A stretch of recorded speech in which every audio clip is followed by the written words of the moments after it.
It was neat to see, too, some snowflakes around for some of us earlier this morning. I think some of us got a little more than others, and one of those spots, Bellevue, actually, at the school here. We're taking a look at our school site there at Open Window School, and you can see that we did have a little of accumulation that was on the ground. Now, it is melting away as temperatures are above the freezing point, but we're going to see if we can maybe put down a little more as we go later into the week. More on that here in a second. First, though, let's talk about the chillier air that is settling in even more so now. Only at 40 degrees, so just barely holding on to the 40s. Southwest winds currently coming in at about 9 miles per hour. Some spots still in the upper 30s, like in Tacoma at 38 degrees, 38 in Everett, and right now at 38 in Arlington.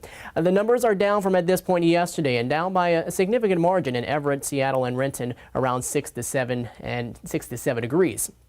Satellite and radar picture. The moisture is going to be limited, so anything that's falling here should really add up to a whole lot more. So getting closer to around the foothills, maybe we pick up a slushy inch, but most of the moisture is now beginning to die on off. South Sound looks like we're completely dry and seeing some sunshine down there, and then noticing also some areas of light precipitation as you go across the southern part of the state. But we do still have that winter weather advisory out until 4 p.m. for locations above 400 feet. We're talking about areas such as Snohomish, Monroe, and North Bend. Keeping an eye out for maybe some light snow that will be developing and possibly could put down maybe a slushy inch on some of those grassy surfaces.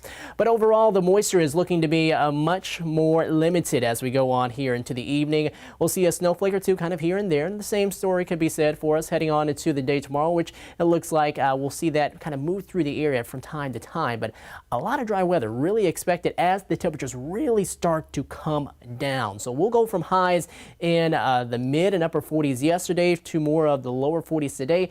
We'll stick there for one more day heading into tomorrow before really noticing the bottom dropping out. Down around the mid to lower 30s for highs both Thursday and for Friday. Then heading into Saturday, we are noticing a bit of a bump in those temperatures. And around that time, too, we're going to see a system trying to approach the area, and that's going to help to produce maybe a mixture of some snow and rain back into the region. But as far as our lows tonight, we're dropping down into the 20s in a lot of spots. 28 in Olympia, down to 27 in Bremerton, a low of 31 in Renton, and about 25 in Arlington and 30 in Oak Harbor. So any spot that had slush on the ground, or maybe still will have some slush as we head on into the night, that's going to freeze up quickly. So you're going to want to be careful if you'll be driving in some of those spots. The bridges and overpasses, keep that in mind as you're going out early into tomorrow morning.